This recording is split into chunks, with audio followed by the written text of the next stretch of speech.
if you're fit but you're not prepared for the downhills, the end of these races can be pretty disgusting.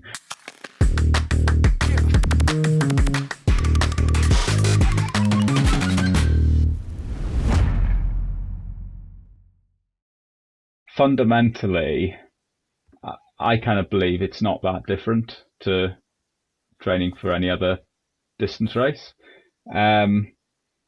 You need to have a huge aerobic base. You need to have that kind of aerobic fitness. You need to have the speed to be able to compete. But I think when you get to these longer races, and particularly longer races in the mountains, you always have those baseline fitness factors that you just need to be in the race. But then you also have all these other factors that, if you don't address, can really derail you. So things like just the amount of vert in some of these races can really beat you up. Like, especially the downhills, you really need to prepare for that specifically, because if you're fit but you're not prepared for the downhills, the end of these races can be pretty disgusting. And then there's also kind of the race management side of things. So, things like kit and fueling and hydration that aren't a factor in shorter races, but if you don't get them right, can really derail you. So my kind of approach is mainly just the basics would be to get good when to get a good amount of intensity in the week. I'm a real fan of kind of threshold training, because when I used to train on the track, if I was run at 5k pace, and similarly, if I'd run at that kind of hard 15-20 minute effort uphill, I fry myself really quickly. Whereas if I run at kind of a 1 hour effort, I can just do more in the session, and I can stack more sessions in the week without feeling like I need to, take it really easy and recover. I'm a big fan of kind of short strides and hill sprints and just get the power side of things. So those are kind of the fundamentals of the week. Probably, I think I run something like 11 or 12 hours of running a week. And I've recently started cycling a little bit on top of that. So 3 to 5 hours cycling,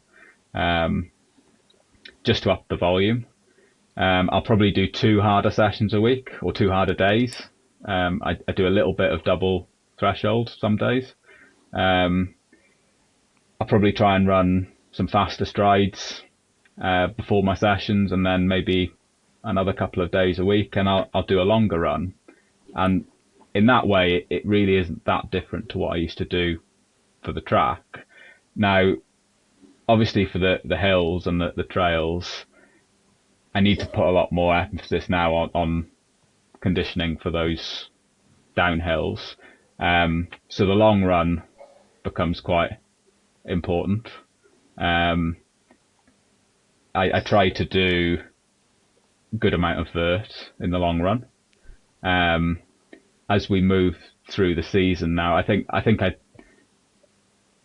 because I've come from the flat running, you can't suddenly train all your time in the mountains, but I'm just trying to keep upping that time in the mountains, so that I'm doing more downhill running now this year than I was last year.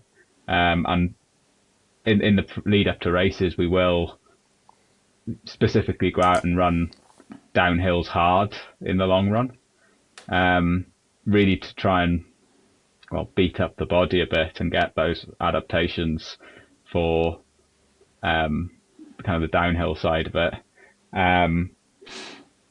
I do a lot more of my kind of hard stuff on hills now. I do it because I live in Dundee, which is not flat, but it's not mountainous. I do a lot of uphill treadmill and on the stair machine in the gym to get really long sustained climbs and condition the legs to that. And then, in the run up to races, there'll be a few really kind of specific efforts. So I like kind of 3 to 3.5 hours at a solid kind of race effort. Not a race effort for a 3.5 hour race, but a race effort maybe for a 5 hour race.